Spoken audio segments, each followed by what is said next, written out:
తన అందం మీద గర్వపడే ఒక బంగారు సీతాకోక చిలుక ఒక చిన్న పిల్లాడి చేతిలో చిక్కుకుంది.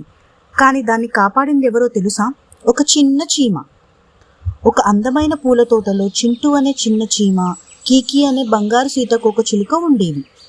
చింటూ ఎప్పుడూ కష్టపడి పనిచేసేది, కానీ సీతాకోక చిలుక ఎప్పుడూ రోజంతా ఎగురుతూ ఉండేది.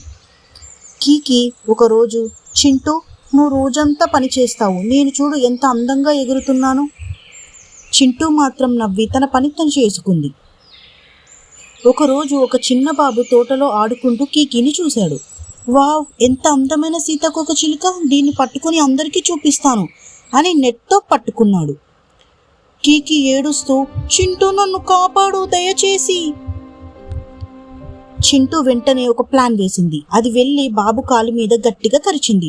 బాబు చీమ కుట్టగానే అయ్యో అని నెట్ వదిలేశాడు. ఆ గ్యాప్ లో కీకీ బయటికి వచ్చి ఆకాశంలో ఎగిరిపోయింది. చింటూ, నేను నీ రూపం చూసి తక్కువగా అనుకున్నాను, కానీ నువ్వు నన్ను కాపాడావు. స్నేహితుల విలువ కష్టంలో తెలుస్తుంది. ఇద్దరు కలిసి నవ్వుకున్నారు. రూపం కాదు, మంచి మనసే గొప్పది.